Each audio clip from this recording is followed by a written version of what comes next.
Juara kitab kuning itu memang harus terampil dan teliti dalam konteks nahwu sorab ya Bang ya. Kunci Nahwu sorab ya. kitab nahwu sorab. Kalau kita menguasai nahwu sorab, membaca kitab apapun kita bisa. Iya. Yang nggak bisa itu apa? Menghafalkan makna, nggak tahu maknanya. Iya. Kalau bacanya bisa. Oke. Kan kita orang Jawa, bukan Oke. Jadi melihat kamus dulu. Sifat wajib Allah itu kan ada 20 ya kalau nggak salah ya. Iya. Yang pertama itu wujud ya Pak. Wujud. Ya? Wujud itu maknanya apa? Ya Allah itu ada. Ada itu batinan, dohiron atau dohiron batinan.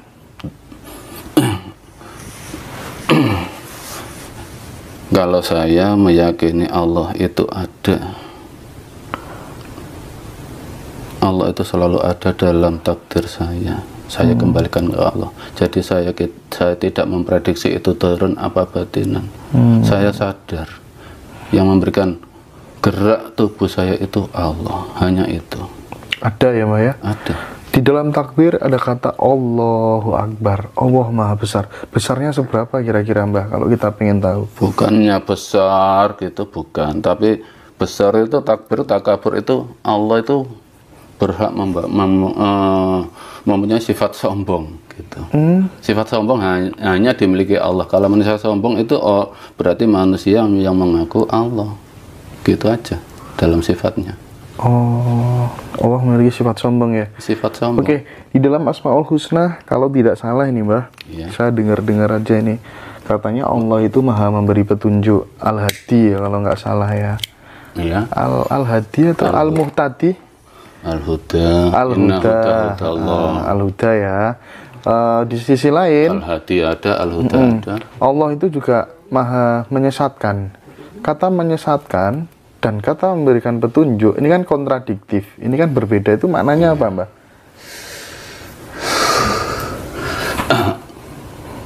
Al-Quran itu memang bahasa petunjuk. Kalau orang sudah tahu, sudah mengetahui tauhid murni, tauhid ke Allah, tapi masih membawa egonya, membawa ilmunya, takut kalau meninggalkan yang sejati ini nggak makan, masih menempati yang lama yang menguntungkan dirinya, Allah malah maha menyesatkan untuk dia. Itu maksudnya Allah maha menyesatkan ya? Karena dia memang jatah bahan bakar neraka. Jadi ya diberikan teman-teman sesama bahan bakar. Sudah tidak bisa menerima iman, hanya dohirnya aja, penampilan aja, iman hatinya sama sekali menolak. Padahal dia tahu bahwa kalau ditanya asli dia itu mempunyai sifat ujub, bangga diri, mengaku kepandiannya, itu aja. Neraka ya? Iya. Di awal tadi kan panjenengan mengatakan bahwa sebenarnya yang membuat orang itu nanti selamat, saya tidak mengatakan surga dan neraka ya. Kalau saya mengatakan surga dan neraka itu nanti menjadi tidak universal. Karena tadi jenengan sudah bilang bahwa apapun agamanya yang terpenting adalah kelakuan baik, ya kan. Sementara bukan kelakuan baik, kelakuannya untuk menyembah Allah. Ya, kelakuannya untuk menyembah Tuhan ya, secara universal ya. Karena di agama lain kan ada yang percaya kepada reinkarnasi dan lain sebagainya begitu. Sekarang gini Mbah, kembali ke sifat wajib tadi ya. Setelah wujud itu kitam ya Mbah ya? Wujud kitam. Kitam itu apa kira-kira Mbah? Dahulu. Terdahulu ya. Berarti Allah itu yang paling awal. Paling awal begitu ya. Allah wujud kitam bakok. Kalau bakok itu kekal ya. Kekal. Iya. Berarti Allah itu selain wujud, kitam, bakok, dia tuh kekal selama-lamanya. Dan katanya kalau di Al-Quran itu saya belum masuk ke situ dulu. Bakok kekal, mukholal fatulil hamadisi. Itu tidak berbeda serupa dengan makhluk. Tidak serupa dengan makhluk. Berbeda dengan makhluk ya Pak. Iya. Terus kemudian qiyamuhu binafsihi, dia berdiri sendiri ya. Itu kira-kira bisa diwujudkan nggak sih Mbak? Maksudnya sesuatu yang ada terus dia juga terdahulu, ya. Menurut Quran, sesuatu yang terdahulu itu bentuknya apa sih, Mbak? Ada nggak, diterangkan nggak di Quran? Sesuatu yang terdahulu sebelum ada manusia, sebelum ada apa-apa, ini wujudnya menurut Quran apa kira-kira? Nggak ada. Nggak ada ya, Quran tidak menjelaskan itu ya? Menjelaskan.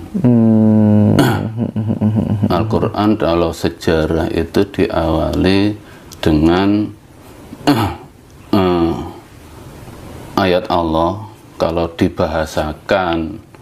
dibahasakan ini ja'ilun fil ardi khalifah, memberikan pengumuman pada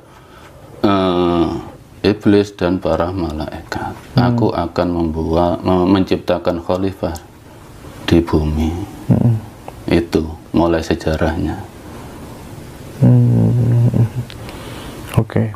Adam diciptakan itu ya? Iya. Sebagai khalifah. Waktu itu malaikat protes. Protesnya karena kok manusia yang dijadikan? Kalau ataj'alu fiha ma yufsidu fiha wasfiku dima, justru akan membuat kerusakan di muka bumi dan mengalirkan darah. Wa nahnu nusabbihu bihamdika wa nuqaddisu lak. Berbeda dengan kami ini selalu memasucikan kamu. Iya, sorry Mbak.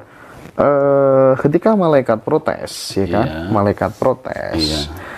Kok justru akan menjadikan manusia yang akan membuat pertumpahan darah, buat kerusakan di muka bumi. Itu artinya malaikat sudah tahu dong sebelumnya bahwa ada manusia sebelum Adam. Ya mana mungkin dia bisa tahu kalau akan justru membuat kerusakan. Berarti malaikat itu sebenarnya sudah tahu kalau sebelum Adam itu ada manusia yang bikin kerusakan, bikin pertumpahan darah. Bukannya tahu, tapi malaikat diberitahu kalau manusia itu diberikan nafsu. Allah menciptakan manusia itu pasti diberi nafsu, tidak seperti malaikat, tidak diberikan nafsu. Tapi kan sangat jelas, Mbak, yang akan justru tidak mungkin dong malaikat spekulasi. Itu kan kira-kira nanti prediksi saya akan begini kan gitu, kira-kira nggak mungkin. Itu kan pemikiran orang-orang yang terlalu gimana ya. Yang namanya nafsu itu adalah keinginan, ambisi. Ya jelas bisa diramal. Wah, Allah menciptakan manusia, diberikan nafsu, pasti ada ambisi, pasti ada pertumpahan darah. Di situ fi'ilnya fi'il mudhari', bukan fi'il madi. Qalu ataja'alu, taja'alu itu fi'il mudhari', belum terjadi, akan datang. Kalau fi'il madi sudah dilakukan. Di situ fi'ilnya mudhari'. Qalu ataja'alu. Mudhari' sekarang ya? Bukan, akan datang. Kalau akan sekarang, datang. Kalau sekarang itu hal. Kalau yang sudah lewat itu madi. Makanya ayat-ayat kiamat pasti menggunakan fi'il mudhari' karena belum terjadi kiamat. Oke, berarti Mbah No percaya bahwa penciptaan Adam itu seperti teori adonan roti. Jadi cret, gawe, jadi tidak melalui proses dilahirkan begitu? Ya memang tidak melalui proses dilahirkan. Allah kalau Mas tadi bertanya Asmaul Husna, sifat-sifat Allah wajib, tapi di situ yang pokok Allah mempunyai sifat jaiz, itu yang pokok, yang perlu dijadikan kelakuan, yang perlu menjadi kesadaran. Allah itu mempunyai sifat jaiz. Kalau Arabnya berbunyi fi'lu kulli mumkinin au tarkuhu. Kalau bahasa Jawa, bahasa kita, Allah itu duwe sifat sakarepe dhewe, gak kena diatur liya. Gitu ya. Allah menciptakan apapun itu hak Allah. Malah dalam Al-Qur'an aku nyiptakno nyamuk.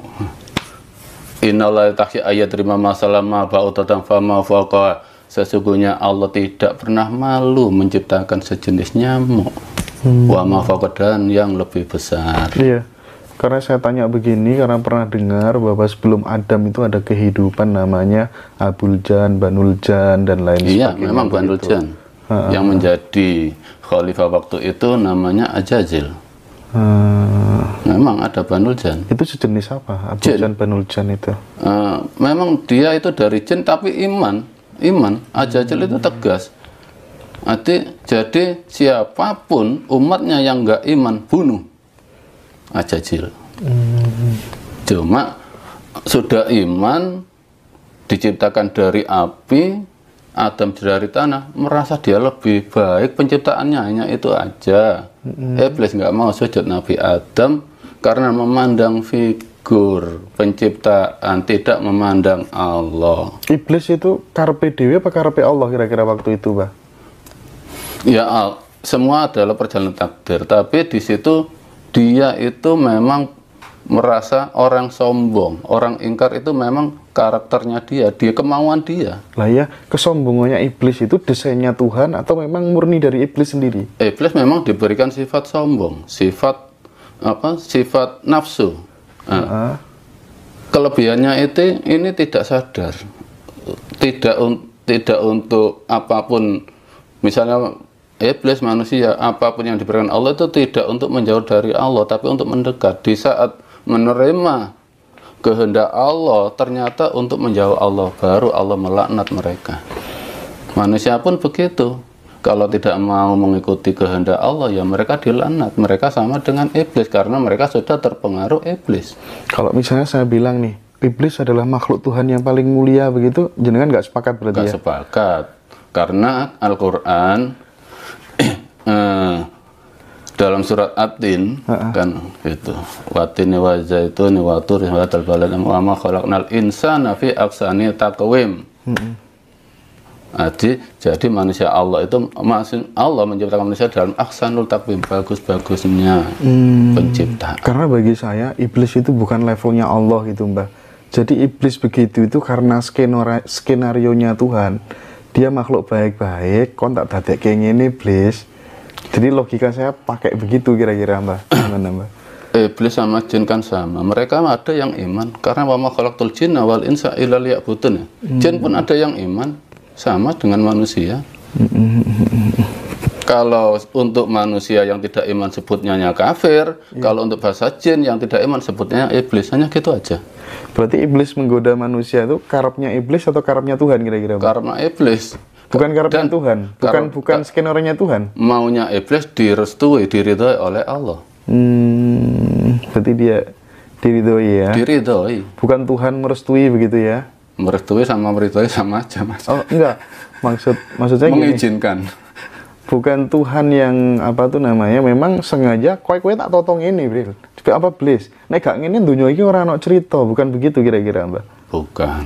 Nah, terus andai kata kemudian iblis tidak direstui, yang terjadi apa di dunia ini, Mbak? Baik semuanya. Iya, untuk apa Allah menciptakan neraka? Lah berarti iblis itu desainnya Tuhan kira-kira supaya sombong begitu. Manusia pun desainnya Tuhan. Nah iya berarti iblis dan manusia, iblis yang sombong begitu memang sengaja disetel sama Tuhan begitu kira-kira, Mbak? Memang setelannya gitu. Gitu ya, supaya neraka ada isinya, surga ada isinya gitu ya, Mbak ya? Tapi iblis bersumpah mengajak manusia untuk menjadi iblis. Iya.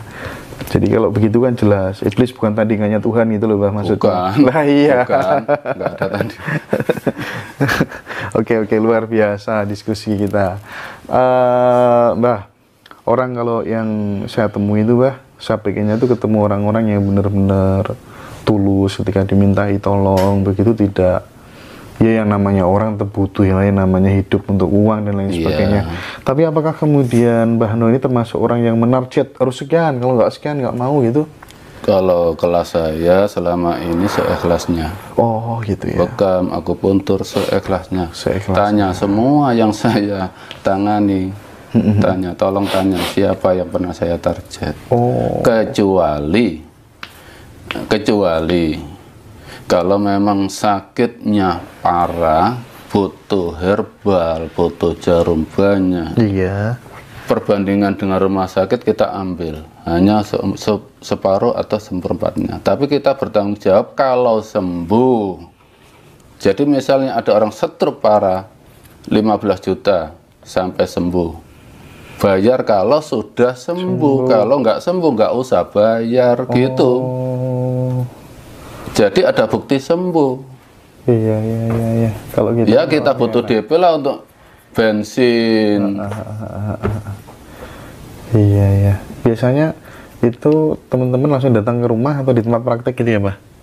Datang ke rumah yang banyak. Kita belum punya tempat praktek. Ada yang punya tempat praktek di Delta Sari ada, tapi tiap minggu bukannya. Tapi kebanyakan datang ke rumah panjenengan langsung ya Pak ya? Melalui HP. Melalui HP ya. Pengobatan jarak jauh itu pernah nggak Pak?